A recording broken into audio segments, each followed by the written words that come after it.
দেখো, সকাল সকাল সমস্ত কাজ সেরে এখন আমি গঙ্গায় স্নান করতে যাচ্ছি।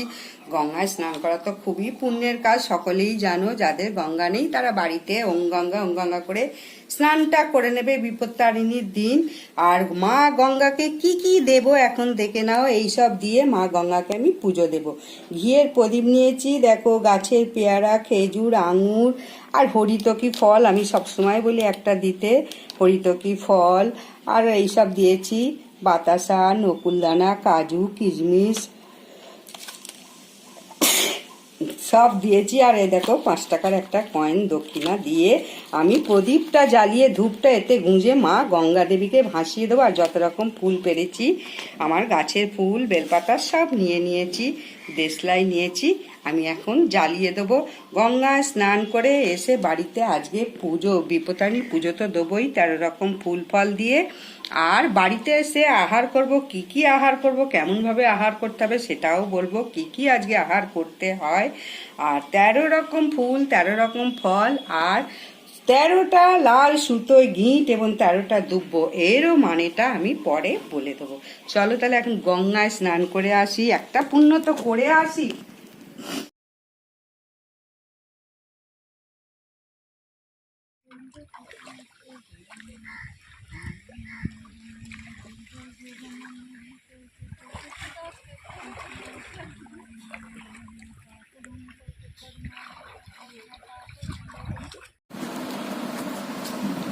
দেখো, দশভুজমা ব্লগসের পুজোটা শুধু দেখে নাও।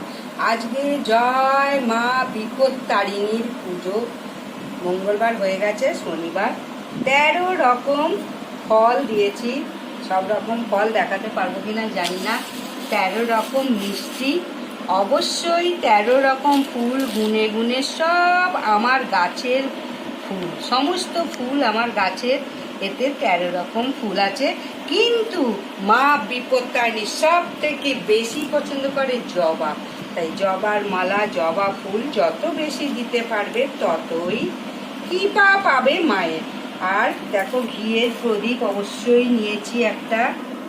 আর এই দেখো ধূপ, এইটা আমি মন্দিরে গিয়ে জ্বালবো। আমার গাছের গোটা শুদ্ধ পেয়ারা পেয়েছি, গোটা শুদ্ধ দিতে পারলে তো খুবই ভালো। দেখো, চেরি ফল দিয়েছি, জাম, আঙুর, খেজুর, আপেল, নারকেল, কলা, আনারস, সবেদা, লেবু, আম, শাকালু আর জামটা। এই যে মোট 13 রকম ফল হয়েছে। এই 13 রকম ফল দিয়ে পুজো দিতে হবে। দইটা সব সময় দিতে হবে পুজোতে। আর একটা এই দেখো 13 রকমের মিষ্টি নিয়ে এসেছি। যেমন খুশি তুমি 13 রকম মিষ্টি দিতে পারলে ভালো, না পারলেও চলবে। যাই হোক, মায়ের জবা ফুল নিয়ে গিয়ে একটু ভালো করে পুজো দাও। আর এই দেখো 5 জনের 5টা আমি দড়ি বেঁধে নিয়েছি। এইটা আমার পরিবারে 5 জন আছে। প্রত্যেককে বাড়ি এসে আমি আমার আগের দড়িটা খুলবো, খুলে এইটা করাবো। এই আর 13টা গিট আছে, এতে 13টা দুব্ব আছে, 13টা সুতো আছে। এই 13টা দুব্ব দেওয়ার অর্থ হলো 13 মানে দীর্ঘায়ু হবে। দুব্ব অমর, কোনোদিন মরে নাই। দুর্বার একটা আশীর্বাদ আছে মহাদেবের, ওই দুর্বা কোনো দিন মরবে না। তাই ধান দুর্বা দিয়ে আশীর্বাদ করে ধন দৌলতে ভরে উঠুক, এবং দুর্বা দিয়ে আশীর্বাদ করে দীর্ঘায়ু হোক। দুর্বা দিয়ে আশীর্বাদ করলে দীর্ঘায়ু হয়। তাই গিট দিয়ে বেঁধে রাখার উদ্দেশ্যই হলো দীর্ঘায়ু হোক, এবং যত রকমের বাধা বিপত্তি এই গিট দেওয়ার ফলে কোনো বিপদ তোমাকে ছুঁতে পারবে না। যখন যেখানে যাবে এইটা সবসময় নমস্কার করে তারপরে বেরোবে। আর সকালবেলা উঠে যদি নমস্কার করতে পারো তো খুবই ভালো। সঙ্গে যদি থাকে, কোনো বাধা বিপত্তি বা বিপদ আসবে না তোমার পরিবারে। আর এসেই দেখো, আমি মন্দিরে থেকে এসে মেয়েদের ব্রতকথায়, বিপত্তারিণীর ব্রতকথাটা অবশ্যই করবে, না হলে কিন্তু পুজোর ফল মিলবে না। ব্রতকথাটা পড়তে হবে বা শুনতে হবে। দেখবে ইউটিউব চালিয়ে আমি দিয়ে দিয়েছি ব্রতকথা দশভুজমা ব্লগসে। এই ব্রতকথাটা অবশ্যই শোনো, পুজো দিতে পারো আর না পারো। এই ব্রত কথাটা অবশ্যই আজকের দিনে সবাই শোনো, এই উপদেশটাই আমি দেবো। তাহলে এখন আমি যাচ্ছি মন্দিরে, সমস্ত কিছু নিয়ে এসে দুপুরে কী আহার করব সেটাও তোমাদের বলবো। কিন্তু কথা হচ্ছে একটু বড় ব্লগটা হয়ে যাচ্ছে, মনে কিছু করো না।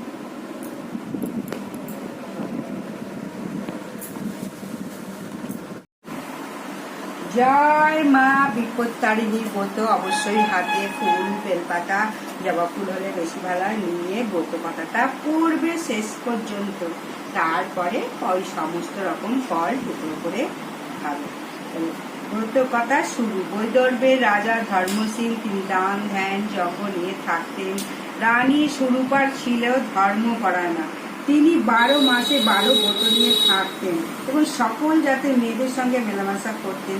এর জন্য চামার বউয়ের সঙ্গেও তার খুব ভালোবাসা ছিল। একদিন রানী গোমাংস খেতে ইচ্ছা হলো। চামারের বউকে একদিন তিনি ওই কথা বললেন। চামারের বউ গোমাংস থালায় চাপা দিয়ে নিয়ে আসতেই প্রহরীর চোখে পড়ে যায়।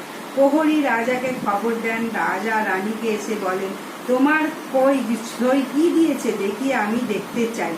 রানী সুরূপা হঠাৎ স্বামীকে দেখে ভয়ে চারদিক অন্ধকার দেখলেন। রানী মাটিতে লুটিয়ে পড়ে মা বিপত্তারিণীকে ডাকতে শুরু করলেন। মা দুর্গা আসন ছেড়ে উঠল। তিনি সব জানতে পারলেন। অমনি একটা মাছি রূপ ধরে এসে রানীকে বলবে ওটিতে 14 রকম ফল আছে, তুমি স্নান করে ব্রাহ্মণ সেবায় উৎসর্গ করবে। আমি বিপত্তারিণী দুর্গা, আমার দৃষ্টিতে গোমাংস 14 ফলে রূপান্তরিত হয়ে গেছে। তুমি আমার এই ব্রত পালন করবে আজীবন, তাহলে তোমার কোনো বিপদ হবে না। আমার এই ব্রত তুমি পৃথিবীতে প্রচার করবে।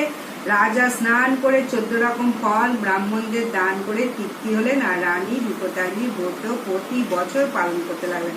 তাই দেখে সকল রমণী এই ব্রত পালন করলেন।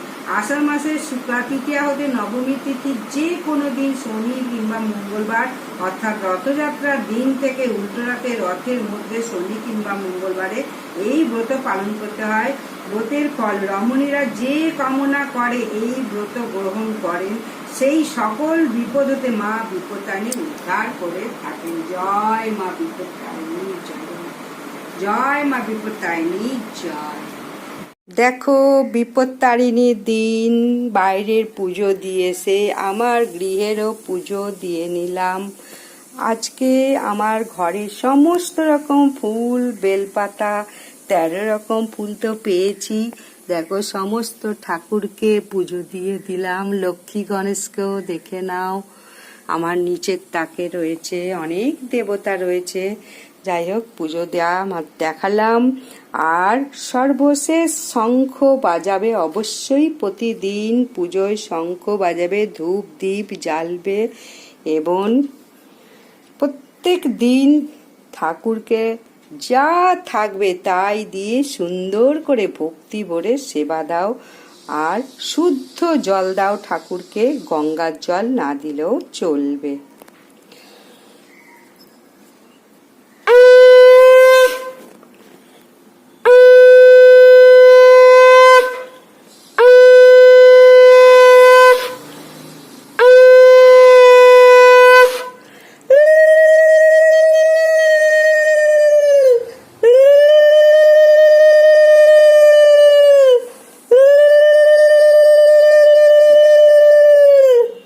শঙ্খ বাজানোর পর অবশ্যই জল দিয়ে ধুয়ে নেবে, তা না হলে কখনো সেই শঙ্খ গৃহে রাখবে না মা লক্ষ্মী বা ঠাকুরের স্থানে। তাহলে আজকের মতো বিদায়। আবারও আমি খাবারটা অবশ্য দেখাবো। অনেক বড় ভিডিও হয়ে যাচ্ছে, জানি না তোমরা দেখবে কিনা। যাক, শেষ পর্যন্ত দেখো, কি ভালো লাগছে অবশ্যই বলো। আর বেল পাতা, আম পাতা কোন গাছের পুজো দিতে পারবে এইটা সম্বন্ধে আমি ভালো করে ভিডিও তোমাদের দিয়ে দেবো। ফুলো 13টা তো লুচি করে নিয়েছি। 13টা লুচি খেতে না পারলেও খেতে হবে। আর যদি না খেতে পারো একটু একটু করে ছিঁড়ে খাও, তারও উপায় আছে। কিন্তু গুনে গুনে 13টা লুচি অবশ্যই পাতে নিতে হবে। খেতে যদি পারো তো ভালো কথা, না হলে সমস্তটা জলে দিয়ে দেবে। একবারই খেতে হবে। খেতে বসে কোনো রকম কথা বলবে না। আর পূর্ব দিকে মুখ করে অবশ্যই মানে বিপত্তারিণীর আহার গ্রহণ করতে হবে। দুপুরবেলা সূর্য ডোবার আগে বিপত্তারিণী আহারটা করতে পারো। তবে একজন কমেন্ট করেছো যে পায়েস খাওয়া যায়, পায়েস কিন্তু খাওয়া যাবে, সেটা হচ্ছে সিমাইয়ের পায়েস, সাবুর পায়েস বা সামার চালের পায়েস, এইসব পায়েস খাওয়া যাবে যাতে চাল নেই, চালের লেশমাত্র থাকলে হবে না। সিমাইয়ের পায়েস খাও, কোনো ব্যাপার না, যত রকম আহার নিতে পারবে নাও। আমার তো বয়স হয়ে গেছে, তাও অনেক কিছু নিয়েছি, জানি না খেতে পারবো কিনা শেষ পর্যন্ত। একবারই খাবো, মিষ্টিটাও কম নিয়েছি, বেশি নিইনি। আর এটা হচ্ছে আনারসের চাটনি, এটা চানার তরকারি, কাবলি ছোলা আলু দিয়ে সুন্দর করে করা, পটল আলু ভাজা, বেগুন ভাজা। আর এই পর্যন্তই করেছি, বেশি কিছু করতে পারিনি। পায়েস তোমরা করলে করতে পারো, সিমাইয়ের পায়েস বা সাবুর পায়েস দারুণ লাগবে খেতে, যারা খেতে পারবে। আর না খেতে পারলে বললাম তো অবশিষ্টাংশটা জলে ফেলে দেবে, এটাই হচ্ছে মা বিপত্তারিণীর নিয়ম। খাবার সময় পূর্ব দিকে মুখ করে অবশ্যই খাবে, খেতে খেতে কোনো কথা বলবে না। আর এই যে যখন খাওয়া শেষ হয়ে যাবে তখন তুমি যা খুশি করো, কোনো আঁশ জাতীয় কিছু এখানে কিন্তু ঠেকাবে না, সমস্তটাই নিরামিষ, চালেরও কোনো জিনিস নেই। এই হচ্ছে বিপত্তারিণীর আহার, মাথায় রেখো। আর এতে ফল টল যা দেওয়া আছে, এই যে 13 রকম যেটা ফল দিলাম, ওটা তুমি পুজো দিয়ে এসে ওটা তুমি গ্রহণ করতে পারো। আমি ওটা পুজো দিয়ে এসে গ্রহণ করে নিয়েছি। আর ঠিক সূর্য ডোবার আগে দেখো এই 3টে, 3:30, 4টে নাগাদ তুমি এই দুপুরবেলার ভোজনটা গ্রহণ করতে পারবে। তাহলে দাসুকুজামা ব্লগসের আজকে বিপত্তারিণীর আহারটা দেখে নাও, নমস্কার করে আমি বিপত্তারিণীর আহার করব। এর মাঝখানে কিন্তু কোনো কথা বলবো না। জয় মা বিপত্তারিণী, জয় জয় মা বিপত্তারিণী, জয় জয় মা বিপত্তারিণী জয়। এখন আমি তাহলে আহার শুরু করবো, আর কোনো কথা বলবো না। মাথায় কাপড় অবশ্যই দিতে হয়, যে কোনো কাজে মাথায় কাপড় দিয়ে খেতে হয়, যদিও গরম পড়েছে। এখন আমি শুরু করে দিচ্ছি বিপত্তারিণীর আহার, তোমরাও শুরু করে দাও।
খাওয়া একদম কমপ্লিট, একটা কিচ্ছু ফেলিনি।